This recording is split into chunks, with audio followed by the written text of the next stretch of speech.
Jesús está en Cafarnaúm, es un sábado. El evangelista nos presenta lo que sucede en la mañana, en la sinagoga, después en una casa, lo que sucede al atardecer, es decir, cuando había terminado ya el día sagrado, incluso lo que sucede al amanecer del día siguiente. Jesús predica, y la predicación de Jesús, lo meditábamos la semana pasada, es una palabra con autoridad, no como la de los escribas. La autoridad de quien vive aquello que está predicando, la autoridad de aquel cuya palabra realiza lo que está anunciando. Y el Evangelio de Marcos precisamente puso a Jesús al inicio de su servicio, de su ministerio, anunciando que el reino estaba presente. Él es el que hace presente la soberanía del amor de Dios, que se hace presente en el mundo, combatiendo todo tipo de sufrimiento y todo tipo de mal. Jesús libera, no está sacando diablitos.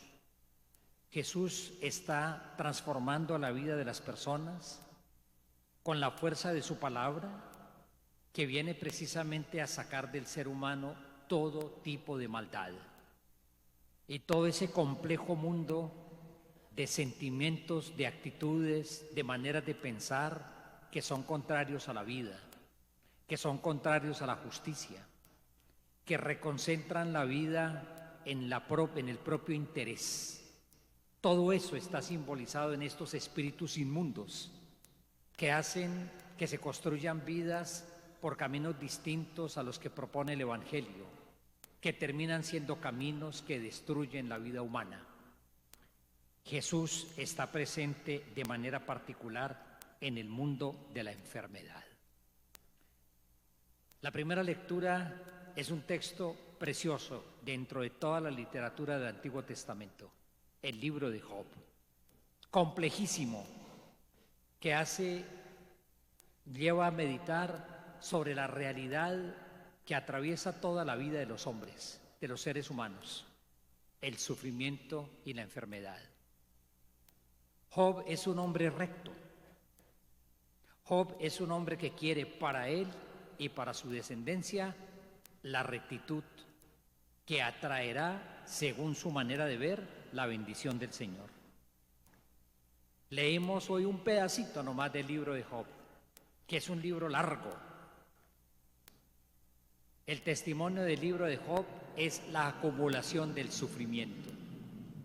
De la misma manera como comienza a perder sus bienes, como comienza a perder su familia, perderá también su salud. En la mentalidad de la época, la enfermedad estaba entendida según lo que se llamaba la retribución. Si tú vives bien, el Señor te bendice y te premia. Desde ese punto de vista, el sufrimiento era considerado un castigo. Por alguna cosa el Señor te está castigando. Difícil saberlo por qué, pero sencillamente la conclusión era clarísima, porque algún pecado estás pagando. Esa era la manera como se miraba en la época de Job la relación con el Señor en términos retributivos. Es decir, castiga implacablemente a los infieles y premia abundantemente a los que son buenos. El sufrimiento incluso era interpretado en un momento determinado de una manera un poco fuerte, casi como una escuela de virtud. Más o menos esa expresión que a veces escuchamos nosotros. Quien ama bien, castiga bien. Como yo te quiero, yo te castigo. Parece que eso está presente en algunas actitudes educativas. Yo te llamo la atención porque te quiero. Sí, pero esto era llevado a un punto ya límite. Castiga porque nos quiere mejor. Pues cualquiera podría sencillamente decir, pero ¿no tienes otras maneras de reprenderme? ¿O no tienes otras maneras de expresar tu amor? Pero todo ello dentro de ese esquema de pensamiento que se llamaba la ley de la retribución. hasta cuando Job finalmente, a través de oración, a través de gritos, una súplica que se vuelve grito desde el corazón mismo de la enfermedad, a través de burlas de sus amigos y a través de una incomprensión permanente en diálogo con su esposa, va comprendiendo que el Señor no puede ser injusto y que por lo tanto este Señor creador, que es el Señor también que libera, no puede ser el Dios cruel, que sencillamente castiga. No puede ser el Dios que vive bajo una ley de retribución, que en un momento determinado impulsó toda la espiritualidad del Antiguo Testamento, pero que después sencillamente se transforma, porque va reconociendo el corazón misericordioso del Señor. Por eso más bien Job será capaz de decir en un momento determinado: tus caminos, Señor, son insondables. En tu justicia suprema, con la cual tú riges este mundo con sabiduría y no con castigo, ahí en ese mundo a veces inescrutable de tus caminos, desde ahí yo vivo mi enfermedad en una actitud profunda de confianza, porque yo sé que tú sabes acompañar, porque no eres injusto y porque jamás la enfermedad es una consecuencia de ningún pecado.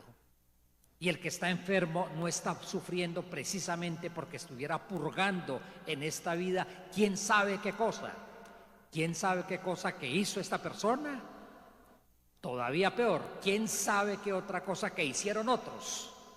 Y todo eso poco a poco se va depurando en esa evolución espiritual tan bella del Antiguo Testamento para ir descubriendo el rostro misericordioso, no de un Dios vengador, de un Dios que se complace haciendo sufrir y viendo sufrir, y muchísimo menos de un Dios que, si reconoce la situación del pecador, lo que fundamentalmente hace frente a él es invitarlo a la conversión y ofrecerle su misericordia que perdona, pero nunca castigarlo y jamás postrarlo con algo tan duro como puede ser una enfermedad.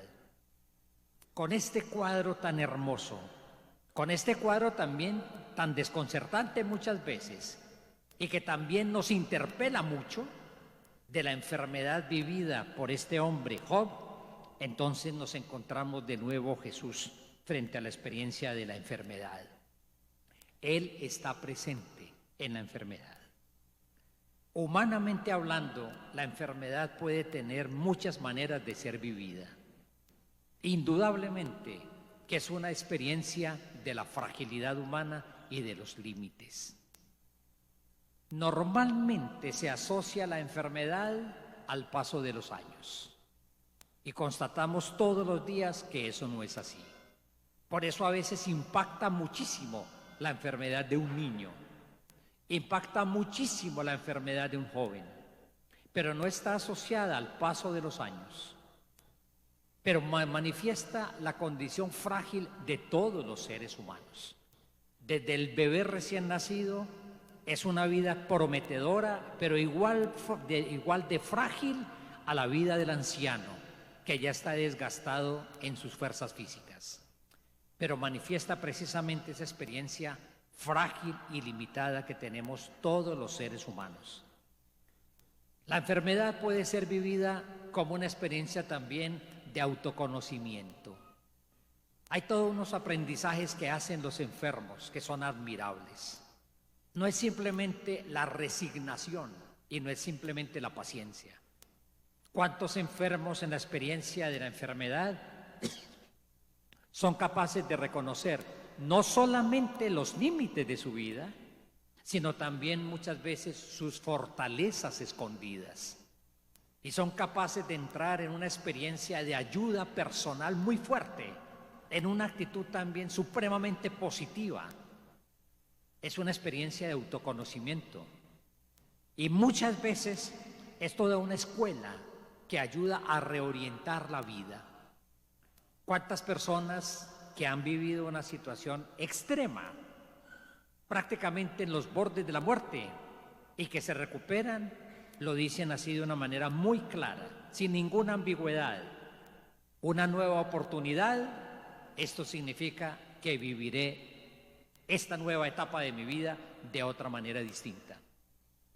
pero quizá no se necesita llegar al borde de la muerte para que eso suceda. Una actitud que quizá reorienta la vida. Allí donde todos tenemos que aprender en la enfermedad muchas cosas, dejarnos ayudar, reconocer que no todo lo podemos, reconocer muchas veces también que ciertas fuerzas que tenemos, como pueden ser recursos, tampoco todo el tiempo actúan. Toda una escuela que invita a reorientar con manera más sabia la existencia. Y es indudable que la enfermedad es una experiencia de encuentro. Durísima la experiencia de la enfermedad en soledad. El dejarse ayudar y simultáneamente el cuidado y la preocupación del cuidado mutuo. Dar la mano es una experiencia comunitaria, es una experiencia también de solidaridad. Pero es indudable que la enfermedad puede ser vivida también como una experiencia de fe. En tus manos, Señor, en tus manos cada momento de mi vida, no con la idea de la retribución que en ese momento dominaba la mente y el corazón de Job. ¿Qué estaré yo pagando en esta vida? ¿Por qué me envías el sufrimiento en una imagen verdaderamente tergiversada de lo que es el amor del Señor, como si Él sencillamente se dedicara a eso, a mandar sufrimientos? Y en lugar de eso, una experiencia de fe, que es una experiencia de confianza. Allí, junto al lecho del enfermo, Jesús. La suegra de Pedro vive con fiebre, está en la cama. Por supuesto que en la enfermedad física nosotros imploramos la misericordia del Señor y la fuerza de su presencia. En la enfermedad hay que orar por el cuerpo médico, porque su sabiduría es capaz de orientar también la recuperación del enfermo. Pero hay también que orar para poner en las manos del Señor la vida de la persona enferma y de todo su entorno familiar que también sufre. De manera particular, tenemos la curación en la sinagoga, la liberación de un espíritu inmundo, pero ahora tenemos la curación de una mujer en su casa. Jesús presente allí en el mundo de la familia donde hay enfermedad. Es muy interesante la expresión del Evangelio. Apenas la curó de la fiebre, la mujer se levantó y se puso a servirles. Además de ser una imagen individual de una mujer que es curada, también la suegra de Pedro y la casa de Pedro simboliza la comunidad de los discípulos. Lo que impide el servicio es estar inmóviles. Lo que pide el servicio es estar postrados. Y el Señor quiere precisamente curar también a su comunidad. Una comunidad en la cual a veces los discípulos entre ellos mismos peleaban por los primeros puestos. Una comunidad donde podemos ser indiferentes al dolor humano. Una comunidad de personas que incluso podemos decir que hacemos oración, pero que el corazón es insensible al dolor humano. Una comunidad que se levanta para servir. Una comunidad que se hace presente donde haya cualquier tipo de sufrimiento físico, espiritual, y que se pone en actitud precisamente de servidora. Para ello, el Señor que se acerca y toma de la mano, toca nuestra humanidad, así como toca la humanidad de un enfermo, porque Él mismo supo de dolores, toca también la humanidad de una comunidad que no puede ser indiferente. Y al tocar la humanidad, la levanta. Y sabemos nosotros que la expresión es un signo de resurrección. Para eso nos creó el Señor.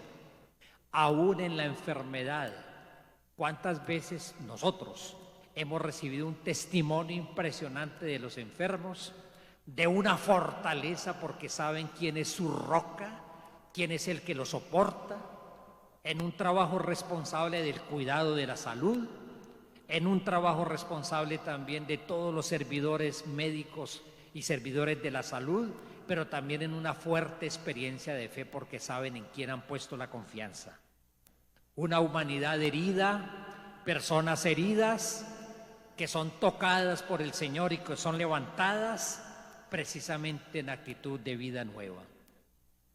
Miren ustedes que al caer la tarde, vienen a llevarle a Jesús todos los enfermos de la ciudad.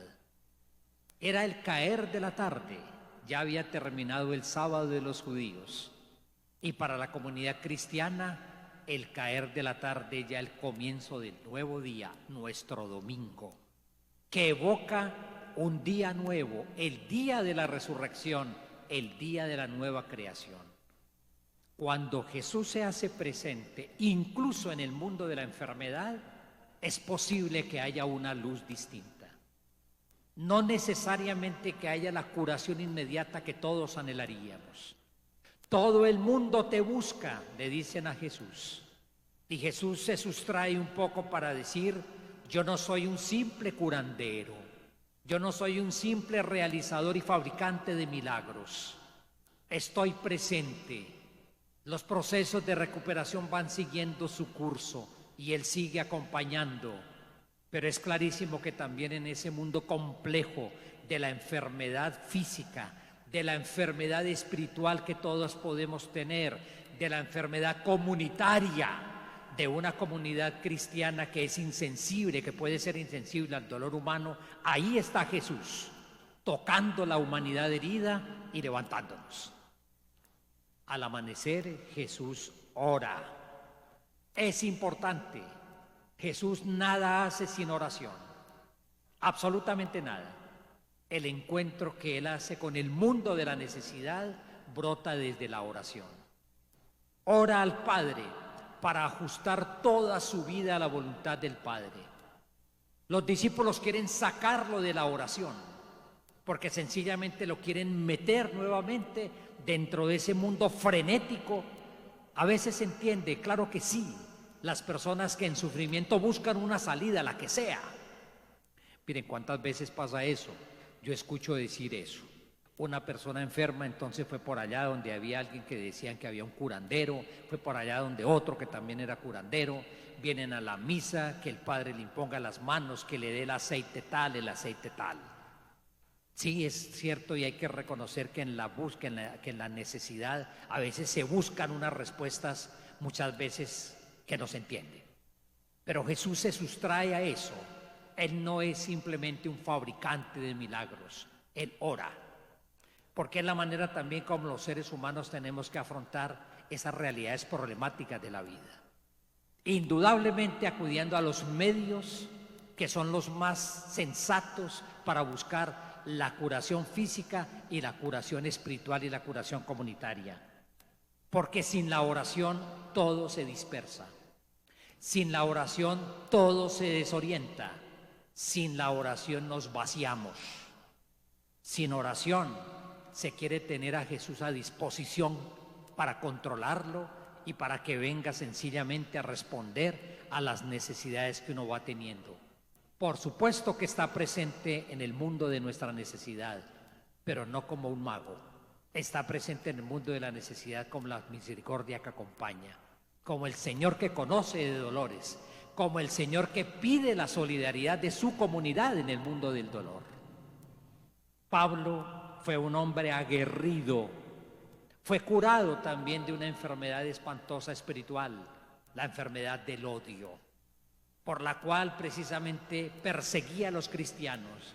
Y en el encuentro con Jesús resucitado, presente en las personas perseguidas precisamente, en las personas que sufren, Pablo se convierte en el gran evangelizador. Siente que anunciar a este Cristo misericordioso, Cristo presente en el mundo del dolor humano, en el mundo de las comunidades cristianas que tenemos que ser más sensibles al dolor humano, Pablo sintió que este Cristo tendría que ser anunciado y para él el anuncio se le convirtió en una obligación. Ser cristiano, siguiendo la expresión del mismo evangelista Marcos al comienzo, es estar con Jesús, vivir con Él, pero simultáneamente anunciarlo con convicción, porque el mundo, toda la realidad humana, especialmente esa realidad de los espíritus inmundos, que son todas estas pasiones egoístas del ser humano, y ese mundo del sufrimiento necesitan la presencia de Jesús. Es decir, que Jesús misericordioso, Jesús liberador, Jesús dador de una vida nueva, sea conocido, sea seguido, sea amado, sea aceptado en la vida. Y eso fue lo que hizo Pablo, y para eso vivió. A ustedes y a mí nos corresponde hoy la misma misión: ser capaces de anunciar a este Jesús misericordioso, que no es indolente al dolor humano, que no actúa con esa idea antigua de el que sufre es porque está siendo castigado, que rompe con esa manera de pensar y con esa religiosidad patológica, rompe completamente con ello. El Jesús misericordioso, presente acompañando ese tránsito complejo de la enfermedad, y el Jesús presente que también sana a su propia comunidad de toda postración, que nos impide que seamos servidores, especialmente en el mundo del dolor y del sufrimiento. ¿Qué escuela tan misteriosa es la enfermedad, tan compleja?